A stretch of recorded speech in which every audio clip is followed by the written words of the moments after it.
Hello, Aries, and welcome to your astrology forecast for May 2025, as well as your tarot reading for May 2025. Welcome back. My name is Sunshine Ross, and you're here with me in the south of France at Château de Montcuquet. So if you'd like to know what else we do here at the Chateau, I've put links down below.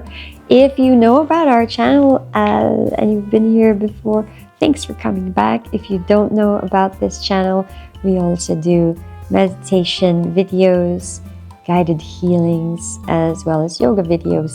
In fact, that's a lot of what we do here in this castle at the south of France is do yoga teacher trainings. I've been a yoga teacher trainer for 10 years now, and also retreats. And recently, just a few days ago, we finished our Kundalini and Shamanism retreat, which with a small intimate group of 4, and that was actually something really special. I'm going to post just a short video to give you a taste of what we had there. Anyway, without any further ado, I am going to shuffle the cards for you for this month's tarot reading. I really love doing these tarot readings. Okay, Aries, May 2025. So let's bring out 4 cards for you. Let's do me, let's do relationships, finances, and just health as well, and the general look ahead. So I've picked out 5 cards for you. The first card that you have in the me position is the Devil card. The next card that you have in the relationships position is the Star. It's going to be very interesting to do the tarot and then do the astrology and see if it matches up. The Empress card is showing up in your finances. Health and well-being, you have the Knight of Pentacles upside down. In the overall crown of the reading is the King of Wands upside down. Okay, so with the Devil card here and the King of Wands upside down, I'm getting the feeling that you are indulging in certain things that you really need to let go of, certain things that are not serving you anymore.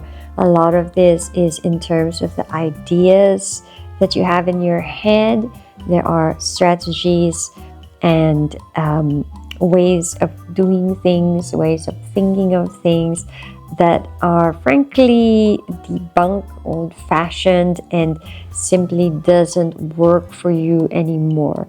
And it's time to move on from these things, but you are in this sort of zone where it's sort of difficult to see outside the fishbowl. You need to take a step back, listen to what other people are saying, not necessarily believe everything that they're saying, but just take a new perspective, be open to other people's perspective, be open generally about other ideas, and you don't have to believe everything that you hear, but just being open then helps you create that pathway to where you need to go next, because the way forward isn't the same path that you're on right now, unfortunately. However, in the position of the relationships, you have the Star card here, and this is giving me the feeling, a really, really nice feeling of hope, abundance, promises being fulfilled, something that you have longed for in the past, and a relationship that is blossoming, coming into fruition. It's also about coming out of challenges. So if you are in a relationship where you feel like you've been challenged, you in this relationship, and I feel it's not just you alone, but you and your partner in this relationship will come out on top with, again, really a new perspective, a new lease on life, and just wonderful new promises and growth. Now, the relationships doesn't always have to mean your romantic relationships. Your relationships could be in the business aspect, or it could be your relationship to your community. But I think for most of you, this is the premier relationship in your life, which is probably going to be your soulmate, your partner in this life. And there's going to be a wonderful shift in this area of your life. Now, the Empress comes up in the area of finances. So this luck, you can say, this good fortune stemming from relationship is also going to find its way to an overflow into your wealth and finances. So you're getting a good luck and many blessings in these two aspects of your life, which is really, really beautiful to see. The King of Pentacles upside down in your health aspect is showing me that you have a lot of help and a lot of new benefits coming to you in terms of your health. But again, there is this tug and pull and a request of the universe for you to be more open to receive these blessings. They are knocking at your door. Perhaps for some of you, there's been messages from other people, books, podcasts that keep coming up, or maybe you hear about somebody who keeps repeating something like, you should try this, you should try that diet, that drink, this regime, or this new treatment. And kind of that repetition of messages is the universe knocking at your door. And there's a special message for you there. So stay open and stay receptive with these things. So beautiful cards I see here for you. Let's see what the astrology has in store, and let's see if they match up. So for the month of May, you've got the new moon happening in your second house in Taurus. So this is a renewal in your finances. It can also be a renewal in your value system. So it's also the start of a new cycle. And that's May 4th. Then on May 19th, you have the full moon in Scorpio, which is the 8th house. So this is a culmination, but also it is some coming together, and not so much an ending, but coming into completion of some sort of transformation, a very, very deep, it could be psychological transformation that you're going through. Some deep resources and hidden resources and secrets that you've been working on to reveal is now going to come into the fore, into the light, or it's going to be finally put to rest. So there's going to be some completion there. What's happening in your first house? The identity, the self, and the appearance. This is ruled by Mars. Mars is your ruling planet. Well, you've got Venus conjuncting with Neptune here on the 2nd of May.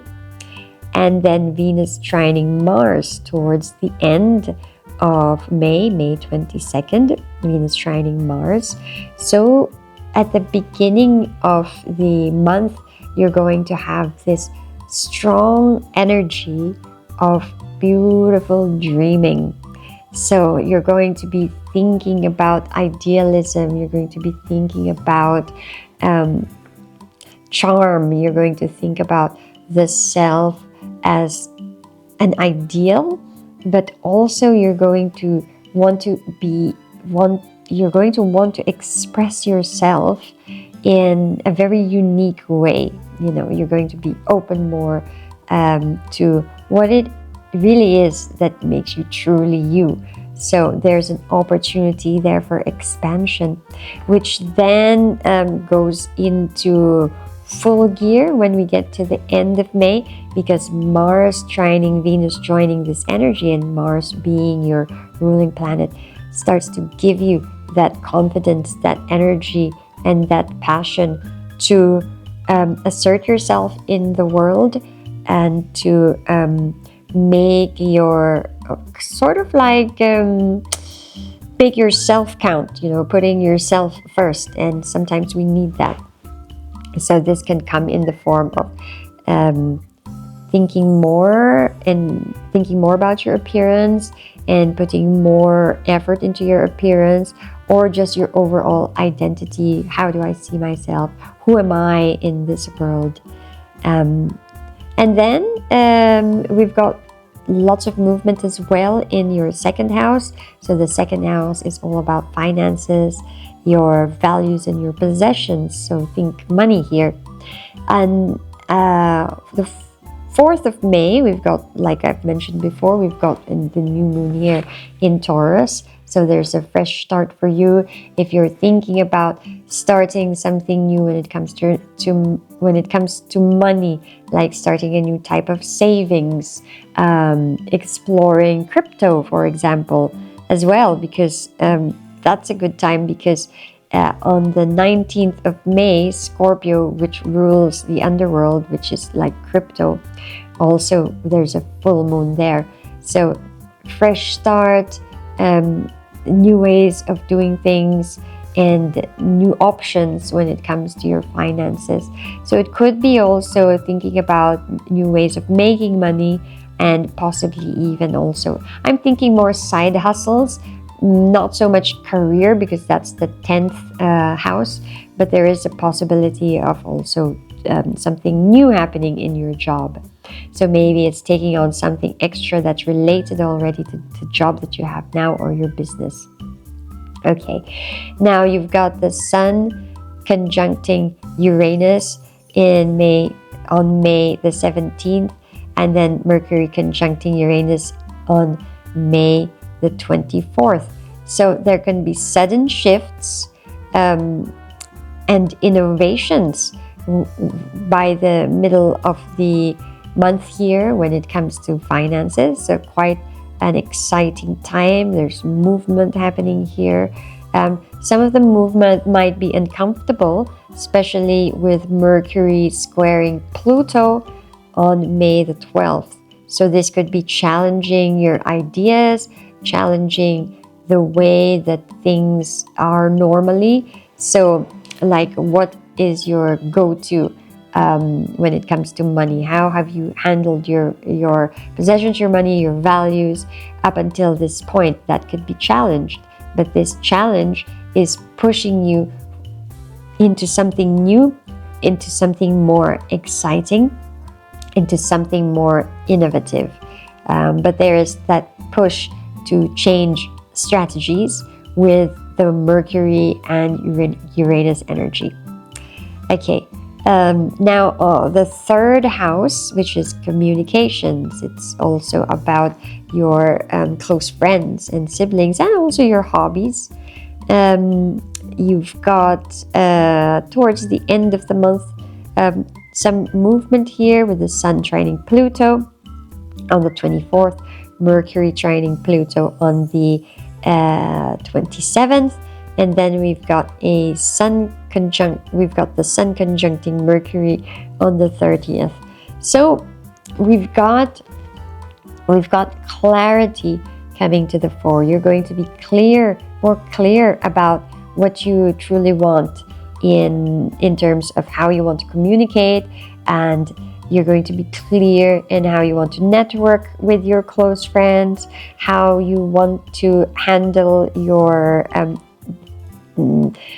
day-to-day leisure activities, because The third house is really more leisure activities rather than the day-to-day grind, but it's things that challenge us in a fun way, you know, like games, like hobbies, sports as well. So so you're gonna have clarity and empowerment at the same time, you know, with the Sun and Pluto there. But there's a disruptive type of energy with the Pluto there. So there's going to be a change and a shift in the normal paradigm of you doing things. But with the Sun there, you come out on top as the leader, and you come out on top really with clear thinking and a clear path ahead. All right, so the same goes for the communication. So your communication style might be challenged with the Pluto energy there, and the Mercury energy. So Mercury trining Pluto, and Mercury being actually the ruler of this house. So the Mercury is about how we communicate, and this communication, there's going to be a lot of energy within the communication, so perhaps a lot of communication to be done. So perhaps you're going to be using communication a lot in your work, whether that's social media, communicating through programs, one-on-one communications as well. So any form of communication, even technological communication. But there is that caveat with the Pluto energy there of maybe the way that you have been doing things in the past, that's going to be challenged in a way to move you forward. So you will be challenged to now start to think about things in a new way. So perhaps re-strategizing things for you. Okay, there's focus and intellect with the Sun and Mercury conjunction. So again, the keywords here in the third house would be like you're more focused, and there's a disruption, but a good kind of disruption to push you ahead. Let's go to the fifth house, which is the house of creativity, the house of passion. It's called the house of children because children are born out of passion. So this is the house of romance as well. Your ruling sign here is the Sun. On the 18th, you have Mercury squaring Mars. So there is going to be some challenge when it comes to how you view things versus how you want to act with things. Okay, does that coincide? So thinking about risks, thinking about do I go ahead with certain things in terms of romance and spontaneity and creativity, or do I take it easy and go down the secure pathway? So you will be balancing this in your head while balancing your actions in your head with the Mercury squaring the Mars there. So it's I'm ready to take action, but also have to rein back a little bit and think this through, which actually, if you think about it, is quite a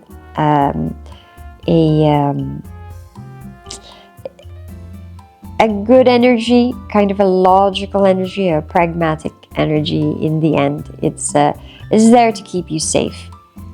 Okay, now May 22nd, you've got Venus trining Mars, so you've got this energy of beauty, harmony, romance, creativity, and Mars is there to really push forward all of this, not just as an idea, but truly into action. So you've got action and passion there happening in this fifth house of creativity and romance. So not so much happening in your other houses. We're going to skip now to your, well, actually, let's go to the seventh house, partnerships and contracts. And if you remember in the tarot reading, the star tarot, the star card appeared here. And indeed, from May the 2nd, you have Venus conjuncting Neptune, which is all about romance, uniqueness, connection, but also in I would like to say in a multi-dimensional way, because Neptune is about illusions, so breaking illusions, forming illusions, and it's just really opening you up into multi-dimensionality. Okay, so make out of that what you will. I see it more as your partnerships and your contracts going to a different level. And with the blessings of Venus there, there is enjoyment, and there is the good energy of beauty and abundance, and at the same time pushing you in a direction that really is expressing the uniqueness of your soul. Whenever we have, for me, Neptune is really about your unique soul path and expressing that unique soul path. Now, on the May the 12th, this now is happening in your 11th house of friends, groups, aspirations, and our social networks and our community. You've got Mercury squaring Pluto. On the 24th, you've got Sun trining Pluto, and Mercury trining Pluto at the end of the month, a few days after, May the 27th. So you've got a lot of push and pull here when it comes to working with groups of people and where you find yourself within your community. So you're going to be engaging in talks, in discussions, maybe even debates about the goals, the vision, the strategies. There could be disruptions. When I say disruptions, it's positive disruptions with this Pluto energy. It's disruptions to point you in the right direction. So maybe there's going to be some changes in the organization of the community around you, the organization of your social networks there. But all in all, it's trying to find this new depth in the alliances and in the ideas that we have. All right, so that's all I have for you, Aries. Thank you very much for listening. Do check out the other videos. I wish you well. Much love. Ciao, ciao.